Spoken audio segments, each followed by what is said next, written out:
प्रधानमंत्री नरेंद्र मोदी ने बुधवार को अपने 75वें जन्मदिन के मौके पर मध्य प्रदेश के धार से आदि कर्म योगी अभियान का शुभारंभ किया। यह अभियान आदिवासी समाज के लोगों के लिए दुनिया का सबसे बड़ा नेतृत्व कार्यक्रम माना जा रहा है। इसके तहत 30 राज्यों और केंद्र शासित प्रदेशों के 1 लाख गाँवों में रहने वाले लगभग 11 करोड़ आदिवासी नागरिकों को जोड़ा जाएगा। प्रधानमंत्री नरेंद्र मोदी ने गुरुवार को नेपाल के प्रधानमंत्री सुशीला कार्की से बात की। इस दौरान पीएम नरेंद्र मोदी ने शांति और स्थिरता बहाल करने की उनके प्रयासों के प्रति भारत के दृढ़ समर्थन की पुष्टि की। प्रधानमंत्री मोदी ने सोशल मीडिया प्लेटफॉर्म एक्स पर एक पोस्ट पर कहा कि नेपाल की अंतरिम सरकार के प्रधानमंत्री सुशीला कार्की के साथ गर्मजोशी से बात हुई। हाल ही में हुई दुखद जनहानि पर हार्दिक संवेदना व्यक्त की और शांति एवं स्थिरता बहाल करने के उनके प्रयासों के प्रति भारत के दृढ़ समर्थन की पुष्टि की। साथ ही मैंने उन्हें और नेपाल की जनता को कल उनके राष्ट्रीय दिवस पर हार्दिक शुभकामनाएं दी। कांग्रेस सांसद और लोकसभा में नेता प्रतिपक्ष राहुल गांधी ने बड़ा बयान दिया है। उन्होंने कहा कि देश के युवा, देश के स्टूडेंट और देश के जेनजेड संविधान को बचाएंगे, लोकतंत्र की रक्षा करेंगे और वोट चोरी को रोकेंगे। मैं उनके साथ हमेशा खड़ा हूं। जय हिंद। भारतीय मीनाक्षी हुड्डा ने विश्व मुक्केबाजी चैंपियनशिप 2025 में स्वर्ण पदक जीता है। जीत के बाद उन्होंने कहा कि मुझे खुशी है कि मैंने देश के लिए स्वर्ण पदक जीता।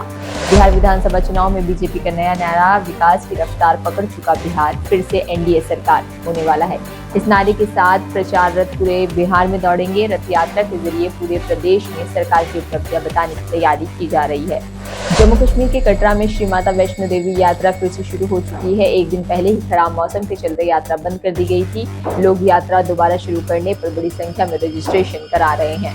बीजेपी प्रदेश प्रभारी डॉक्टर सतीश पूनिया ने कांग्रेस पार्टी पर करारा हमला बोलते हुए कहा कि कांग्रेस देश में अराजकता फैलाने का प्रयास कर रही है। राहुल गांधी खुद कह चुके हैं कि उनका लोकतंत्र बचाने से कोई मतलब नहीं है।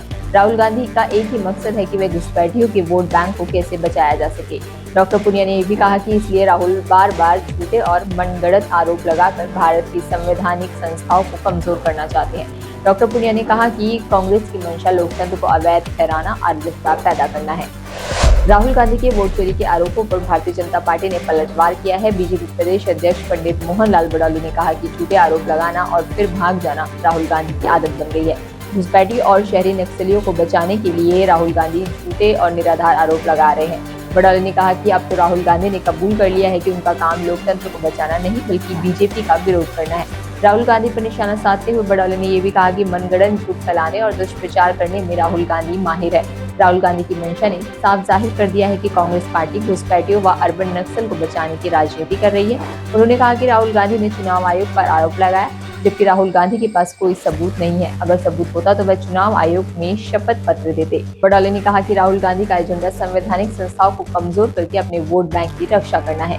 पंजाब में बाढ़ की तबाही के बाद विधानसभा का विशेष सत्र 26 से 29 सितंबर को बुलाया गया है, जिसमें बाढ़ प्रभावित इलाकों में लोगों को राहत देने के लिए महत्वपूर्ण फैसले लिए जा सकते हैं। मुख्यमंत्री भगवंत मान ने सोशल मीडिया पर पोस्ट डालकर इस संबंध में जानकारी दी। आज भारत मंडपम में दिल्ली के विद्यार्थियों के लिए सीएम रेखा गुप्ता ने 3 नए शैक्षणिक कार्यक्रम शुरू किए। नींव यानी नव उद्यम और उद्यमिता विकास, साइंस ऑफ लिविंग और राष्ट्रीय नीति। इन सभी खबरों पर क्या कहेंगे आप कमेंट बॉक्स में लिखना ना भूलिए। बाकी और तमाम जानकारी के लिए बने रहिए द फ्रीडम न्यूज़ के साथ।